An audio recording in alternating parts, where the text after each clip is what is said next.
Mother ने ही father को मार डाला था, पर इसके पीछे बहुत सारे राज दफन है। बाप और बेटी की रिलेशनशिप ये बहुत ही अजीब सी थी। घर में जो भी हो रहा था इस सब से ब्रदर बहुत ज़्यादा डिस्टर्ब हो जाता है। पैरेलल में उसका भी अपनी नेबर के साथ अफेयर चल रहा है। हेलो फ्रेंड्स, आज मैं आपको इसी थीम पर बेस्ड बैकरोड से 2018 की एक हॉलीवुड मूवी एक्सप्लेन करने वाला हूँ। इस मूवी में आने वाले ट्विस्ट आपको दंग कर रखेंगे, तो अंत तक इस वीडियो को जरूर देखिएगा। अगर आपको वीडियो अच्छा लगता है तो प्लीज इसे लाइक और कमेंट जरूर कर दीजिए। अब बिना किसी देरी के एक्सप्लेनेशन स्टार्ट करते हैं।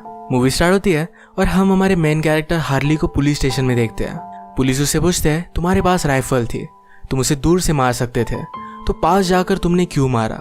अगर तुम चाहते तो इस सारी सिचुएशन को एज ए एक्सीडेंट भी दिखा सकते थे। अब इसके बाद फ्लैशबैक में जो भी हुआ था इस सारी चीजों के बारे में हमें पता चलेगा। फ्लैशबैक में हम देखते हैं कि हार्ली अपनी 3 सिस्टर के साथ अकेला रहता था। उसकी मदर ने उसके फादर का मर्डर कर दिया था और इस इल्जाम में वो सजा काट रही थी। हार्ली की 3 सिस्टर में से सबसे बड़ी सिस्टर थी जिसका नाम था एम्बर, एक छोटी सी सिस्टर जिसका नाम था जोडी और एक मिडल सिस्टर जिसका नाम था मिस्टी। हार्ली आज घर आकर देखता है तो एम्बर जोडी का ख्याल नहीं रख रही। इसके बारे में हार्ली ने मिस्टी से पूछा तो मिस्टी कहती कि आज एम्बर की डेट है, तो इस वजह से वो जोडी का ख्याल नहीं रखेगी। रात में हार्ली को काम करना पड़ता है, तो जोडी सेफ है ये उसके लिए बहुत ही इम्पोर्टेंट था। एम्बर का इस तरीके से डेट पर जाना ये उसे अच्छा नहीं लगता, क्योंकि एम्बर सीरियसली डेट नहीं करती। जो भी उसके पार्टनर्स होते हैं उनके साथ वो कभी भी सीरियस नहीं होती। हार्ली एम्बर को कन्फ्रंट करने के लिए गया। एम्बर उसे कहती है, मेरी एक लाइफ है, तुम्हें सिर्फ काम करना पड़ता है, इस वजह से तुम जेलस हो, तुम्हें कोई भी लड़की भी नहीं मिलती। हार्ली को इस बात से बहुत बुरा लगता है। वो बेचारा बहुत मेहनत करता था और अपनी सिस्टर्स का अच्छे से ख्याल रखता था। वो कितना भी थका हुआ हो फिर भी जोडी से बहुत अच्छी तरीके से बात करता है। रात में हम हार्ली को एक सुपर शॉप में काम करता हुआ देखते हैं। वहां पर उसने अपने एक नेबर को नोटिस किया जिसका नाम था कैली। कैली की डॉटर और जोडी ये दोनों अच्छी फ्रेंड्स थी, इसी वजह से हार्ली कैली को जानता था। हार्ली कैली को देख रहा था तो कैली ने भी ये बात नोटिस की, तो उसके पास आकर उसे बात करती है। कैली कहती कि मेरी डॉटर को जोडी की याद आ रही थी, एक रात उसे डिनर के लिए हमारे यहाँ रुकना चाहिए। हार्ली भी इस बात के लिए मान जाता है। रात में वो सोया हुआ था, तभी उसे एम्बर और उसके बॉयफ्रेंड की आवाज़ आने लग गई। हार्ली देखता है तो इंटीमेट हो रहे थे। उसने गन निकाली और बाहर जाकर वो हवा में शूट करता है। ये देखकर एम्बर के साथ जो लड़का था वो डर गया और वहां से वो भाग जाता है। एम्बर जिस काउच पर थी उसे हार्ली ने निकाल कर डायरेक्टली जला दिया। एम्बर इस बात से बहुत ज़्यादा गुस्सा हो गई थी। अगले दिन हम देखते हैं हार्ली जोडी के साथ अपनी मदर को देखने के लिए जा रहा था। मदर को सजा होने के बाद ये फर्स्ट टाइम उसे मिलने के लिए जा रहे हैं। जोडी बहुत ही छोटी है, पर फिर भी एम्बर जिस तरीके से अपनी लाइफ जीती है इसे देखकर वो वरी कर दिया। हार्ली ने कहा कि उसे कुछ भी नहीं होगा। घर की सारी जिम्मेदारियां हार्ली के ऊपर आने के बाद इस बोझ में वो दब चुका था। उसे घर की नॉर्मल चीजें भी पता नहीं थी। वो अपनी मदर से पूछता है कि लाइट बल्ब कहाँ है। जोडी अपनी मदर को उसके ड्राइंग्स वगैरह दिखा रही थी और मदर ने हार्ली से बात की, कहा कि तुम बहुत ही अजीब लग रहे हो। हार्ली ने कहा कि तुम्हें यहाँ रहना अच्छा लग रहा है, तुम जानबूझकर यहाँ आई हो। वो बहुत ज़्यादा डिस्टर्ब हो गया और वहीं पर कोलैप्स्ड हो जाता है। इस इंसिडेंट की वजह से अब वो अपनी मदर से नहीं मिल पाएगा। कोर्ट ने उसे मैंडेटरी थेरेपी में भेजा था, जहाँ पर उसे साइकोलॉजिस्ट से बात करनी पड़ती है। हार्ली अपनी प्रॉब्लम्स बताता है तो साइकोलॉजिस्ट ने कहा कि जोडी का ख्याल रखने के लिए तुम अपने रिलेटिव्स को पूछ सकते हो। हार्ली ने कहा कि फादर के यहाँ के कोई भी रिलेटिव्स हमसे संबंध नहीं रखते और फादर के यहाँ के अंकल माइक ये उनसे मिलने के लिए कभी कभी आया करते हैं, पर उसे पता नहीं कि क्या उन्हें हेल्प कर भी सकते हैं। थेरेपिस्ट ने पूछा कि तुम अपनी सिस्टर्स के लिए इतने वरीड क्यों होते हो। हार्ली कहता है कि वो प्रेग्नेंट हो सकती है और ये बहुत ही बुरा होगा। थेरेपिस्ट ने पूछा कि अगर तुमने किसी लड़की को प्रेग्नेंट किया तो तुम क्या करोगे। हार्ली कहता है एज ए रिस्पॉन्सिबिलिटी में उससे शादी करूंगा।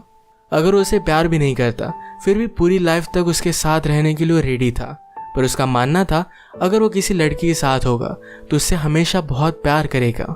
इसके बाद नेक्स्ट सीन में हम देखते हैं कैली के डॉटर के साथ खेलने के लिए जोडी आई हुई थी। हार्ली उसे पिकअप करने के लिए आया। कैली से वो बात करता है तो कैली ने उसे डिनर के लिए इन्वाइट किया। डिनर के वक्त कैली ने कहा कि जोडी को आज का डिनर बहुत अच्छा लगा था। हार्ली नोटिस करता है कि जो रेसिपी वो बनाता है ये जोडी को अच्छी नहीं लगती, तो कैली ने उसे रेसिपीज की बुक देने का प्रॉमिस किया। ये दोनों बातें करने लग गए थे तो कैली हार्ली की इंटरेस्ट के बारे में जान लेती है। कैली को आर्ट में इंटरेस्ट था और हार्ली को भी कुछ पेंटिंग्स के बारे में पता था। वो कहता है कि एक पेंटिंग मुझे क्या फील कराती है, ये बहुत ही इंपॉर्टेंट है। इस बात से कैली ने एग्री किया। इन दोनों के पेंटिंग्स को लेकर चॉइस बहुत ही सेम थे। रात में घर पर आने के बाद एम्बर हार्ली से बात करती है। उसे अपनी कार ड्राइव करने के लिए लाइसेंस की ज़रूरत थी, पर इसके लिए $1000 लगने वाले थे। हार्ली इसके लिए मना करता है क्योंकि उसके पास इतने पैसे नहीं है। एम्बर पूछती कि तुम्हारे पास पैसे क्यों नहीं होते, डैड तो सब कुछ सही से कर लेते थे। हार्ली कहता है वो कंस्ट्रक्शन में थे, मुझे वहां पर जॉब नहीं मिलता। स्लोली सब कुछ ट्राई कर रहा है। एम्बर सब चीज़ों पर गुस्सा होकर वहां से चली जाती है। एक दिन कैली ने हार्ली को रेसिपीज और पेंटिंग की बुक गिफ्ट की, जो हार्ली को बहुत अच्छी लगती है। एक दिन काम करते वक्त कैली फिर से उससे मिली, पूछती है तुम्हें पेंटिंग्स के बारे में क्या लगा था। हार्ली कहता है कि एडम और ईव की वो पेंटिंग बहुत ही एक्यूरेट थी। एडम जंगल में सारी चीज़ें फिगर आउट करने का ट्राई कर रहा था और ईव जो है उसमें एडजस्ट करने का ट्राई कर रही थी। ये हार्ली का ऑब्जर्वेशन कैली को अच्छा लगता है। नेक्स्ट सीन में हम देखते हैं हार्ली के अंकल माइक उसे मिलने के लिए आए हुए थे। वो उन्हें घर में थोड़ी थोड़ी हेल्प करते रहते हैं। उनका बेटा अब यूनिवर्सिटी में, जिस पर वो बहुत ही प्राउड थे। उसके सारे फोटोज उसने हार्ली और एम्बर को दिखाए। ये दोनों उस पर जलते थे तो उसका मजाक उड़ाते। ये बात अंकल माइक को अच्छी नहीं लगती और वहां से वो चले गए। आज इवनिंग में हार्ली बहुत ही सुकून से अपने यार्ड में सो गया था। जब उसकी नींद खुली तो बहुत ही ज्यादा डिस्टर्ब हो जाता है। फिर से उसे पैनिक अटैक आने लग गया था। वो भागते भागते कैली के घर तक पहुंच गया। कैली बाहर आई और उसे शांत करने की कोशिश करती है। वो भागते भागते जंगल तक पहुंच गया था। कैली उसके पीछे पीछे गई तो डायरेक्टली उसके साथ वो इंटीमेट हो जाता है। कैली भी उसे कंफर्ट करना चाहती थी तो कुछ भी बात बोलती नहीं। सुबह होने पर कैली उसके साथ नहीं थी। वो जब घर पर आया तो मिस्टी एक गन से शिकार कर रही थी। ये देखकर उस पर वो बहुत गुस्सा हो जाता है। कहता है कि तुम्हारी उम्र नहीं है। मिस्टी को ऐसा नहीं लगता। मिस्टी अपने आप को अभी से बहुत बड़ा मानती है। घर के बाहर हार्ली ने जोड़ी को देखा। उसके हाथ में खून से लथपथ एक टी शर्ट था। इतनी छोटी लड़की को हार्ली इसके बारे में ज्यादा क्वेश्चन नहीं पूछ सकता था। आज रात हार्ली के स्टोर पर कैली फिर से अपने बच्चों को लेकर शॉपिंग करने के लिए आई। वो दिन भर काम कर कर बहुत थक जाती थी और शॉपिंग करना उसे अच्छा लगता था। कल रात जो भी हुआ इसके बारे में वो बात करते हैं। कैली को समझ में नहीं आ रहा था कि जो भी हुआ ये सही हुआ या गलत। वो हार्ली से कहती है कि मेरे 2 किड्स है, मेरा हस्बैंड है। हार्ली कहता है मैं हमेशा तुम्हारे बारे में सोचता रहता हूँ। उसे उसके साथ अच्छा लगता है। ये सब सुनकर कैली ने अगले दिन अपने घर पर उसे इनवाइट कर लिया। वैसे भी उसका हस्बैंड कुछ दिनों के लिए आउट ऑफ टाउन था। रात में दोनों मिले और कैली ने हार्ली से पूछा कल तुम डिस्टर्ब थे, क्या तुम्हारा प्रॉब्लम सॉल्व हुआ। हार्ली इसके बारे में बात नहीं करना चाहता था और इसके बाद ये दोनों इंटीमेट हो गए। हार्ली को कैली के साथ होना बहुत ही अच्छा लगता है। सुबह जब वो घर पर आता है तो एम्बर उस पर बहुत ज्यादा गुस्सा थी। कहती है तुम रात भर कहाँ थे, घर पर कुछ प्रॉब्लम हुआ है। उनकी सिस्टर मिस्टी के पास एम्बर को $1000 मिले थे। हार्ली ने उसे कन्फ्रंट किया तो मिस्टी कहती है ये पैसे मदर के हैं, वो हम सबको लेकर यहाँ से भाग जाने वाली थी। ये पैसे हार्ली ने उसे ले लिया। एम्बर खुश थी कि अब वो लाइसेंस ले सकेगी, पर हार्ली उसे मना कर देता है। उसने कहा कि हमें घर के टैक्सेस भरने पड़ेंगे और ये पैसे वो नहीं दे सकता। एम्बर इस बात से और भी ज्यादा अपसेट हो गई। आज आफ्टरनून में ही हार्ली डायरेक्टली कैली से मिलने के लिए पहुंच जाता है। कैली उसे कहती है कि इस तरीके से तुम कभी भी मुझे मिलने के लिए नहीं आ सकते, मेरा हस्बैंड घर पर हो सकता है। हार्ली 2 जॉब्स करता है तो दिन भर उसे भी टाइम नहीं मिल पाता। इन दोनों ने मिलकर डिसाइड किया कि रेल रोड्स के यहाँ पर ये दोनों मिलेंगे। इसके बाद ये दोनों वीक में एक दिन टाइम फिक्स कर मिलने लग गए थे। एक रात जब ये दोनों साथ थे तो इन्हें लगता है शायद इन पर कोई नजर रख रहा है। हार्ली ने जाकर चेक किया तो कोई भी नहीं था। नेक्स्ट सीन में हम हार्ली को फिर से अपनी थेरेपिस्ट से बात करता देखते हैं। हार्ली ने कहा कि बच्चों को मारना ठीक होता है। हार्ली को उसके फादर मारते थे तो ये बात उसे नॉर्मल लगती थी। थेरेपिस्ट ने पूछा कि तुम्हारे फादर ने कभी भी तुम्हारे सिस्टर को अब्यूज किया था। थेरेपिस्ट के मिस्टी के साथ भी सेशन हुए थे और उससे उसने बात पहचान ली थी। हार्ली को यह बात पूरी तरीके से झूठ लगती है। जब वो घर पर आया तो एम्बर अपने बॉयफ्रेंड के साथ घर छोड़कर जा रही थी। जोड़ी एम्बर को ज्यादा देखकर रोने लग जाती है। हार्ली ने एम्बर को रोकने की कोशिश की पर वो अपने ड्राइवर लाइसेंस को लेकर बहुत गुस्सा थी तो अपने बॉयफ्रेंड के साथ चली जाती है। जोड़ी ने हार्ली से कहा तुम्हें एम्बर को जाने नहीं देना चाहिए था। हार्ली कहता है मैं तुम्हें प्रॉमिस करता हूँ कि एम्बर फिर से वापस आ जाएगी। उसका बॉयफ्रेंड उसे छोड़ देगा और वो फिर से घर ही आने वाली है। हार्ली अकेले में जोड़ी से पूछता है कि जाने से पहले एम्बर क्या बात कर रही थी। जोड़ी ने कहा कि एम्बर और मिस्टी दोनों बात कर रही थी। उनके बीच में कुछ सीक्रेट था तो उन्होंने मुझे सुनने नहीं दिया। जोड़ी कहती है सीक्रेट को सेफ रखने के लिए मुझसे अच्छी मिस्टी है। हार्ली उसे पूछता है कि उस दिन खून का शर्ट तुम्हें मिला था, क्या वो मिस्टी का था। जोड़ी ने कहा कि हाँ। हार्ली ने पूछा कि वो ब्लड किसका था। जोड़ी कहती कि वो डैडी का था। हार्ली को लगा था कि उसकी मदर ने जब उसके फादर को मारा तब मिस्टी मॉल पर थी। इसके बारे में जब वो जोड़ी से पूछता है तो जोड़ी ने कहा कि मिस्टी घर पर थी। फादर को मारने के बाद मदर ने मिस्टी को मॉल पर छोड़ दिया था। मदर फिर जंगल में चली गई, वहां पर कुछ खोदने लग गई। मुझे लगा था कि उस गड्ढे में वो फादर को डाल देगी, पर उसने मिस्टी का टी शर्ट उस गड्ढे में डाल दिया। क्या तुमने मदर को फादर को मारते हुए देखा था? जोड़ी कहती कि मैं बहुत ही डर चुकी थी तो अपने रूम में थी। हार्ली अब समझ जाता है कि एक्चुअल में उसके फादर को मिस्टी ने मारा था। मदर ने सारी चीज़ों का ब्लेम ले लिया। नेक्स्ट सीन में हम देखते हैं हार्ली ने अपने लॉयर से बात कर अपनी मदर से मिलकर मीटिंग अरेंज की। हार्ली अपनी मदर से पूछता है, क्या तुम हम सबसे भाग रही थी? क्या इसी वजह से तुमने सब कुछ ब्लेम लिया? मुझे पता है कि ये सब मिस्टी ने किया है। मिस्टी एक माइनर है, अगर तुम पुलिस को सब कुछ सच सच बता देती तो उसे भी प्रॉब्लम नहीं आता और तुम भी बाहर होती। मदर ने कहा कि इतना सब कुछ सिंपल नहीं था। एक्चुअल में मिस्टी मदर को मारना चाहती थी और उसके फादर उसके सामने आ गए। हार्ली ने पूछा कि ऐसा क्यों? मदर कहती है क्योंकि वो मुझसे जेलस थी। अब हमें पता चलता है कि थेरेपिस्ट जिस अब्यूज के बारे में बात कर रही थी ये एक्चुअल में हुआ था। इन रियलिटी इनके फादर मिस्टी को अब्यूज करते थे। इस अब्यूज के खिलाफ कभी भी मदर कुछ भी बोलती नहीं थी, तो इस वजह से मिस्टी बहुत गुस्सा हो गई थी। इसी वजह से उस दिन वो मदर को मारने वाली थी। फादर सामने आ गए और उनकी डेथ हो गई। सब बात पता चलने के बाद हार्ली जब घर पर आया तो एम्बर ऑलरेडी घर पर आ चुकी थी। उसके बॉयफ्रेंड से उसका झगड़ा हुआ था और उसने उसे मारा भी था। आज हार्ली डिस्टर्ब था तो रात में अचानक से कैली के घर पर पहुंच जाता है। कैली का हस्बैंड घर पर था तो हार्ली पर वो गुस्सा हो जाती है। कहती है कि तुम्हारे लिए मैं सब कुछ बर्बाद नहीं करने वाली, उसकी फैमिली को छोड़ नहीं सकती। हार्ली कहता है कि मैं तुमसे बहुत प्यार करता हूँ, पर अगर इन्हें अपनी रिलेशनशिप को कंटिन्यू रखना है तो जैसा चल रहा है वैसे ही चलने देना चाहिए। हार्ली ने ये बात मान ली। कुछ दिनों बाद हार्ली से मिलने के लिए एम्बर आई। वो कहती है मैं फिर से मेरे बॉयफ्रेंड के साथ जा रही हूँ। हार्ली कहता है कि वो तुम्हारे लिए सही नहीं है। क्या तुम्हें इस तरीके से मार खाना अच्छा लगता है?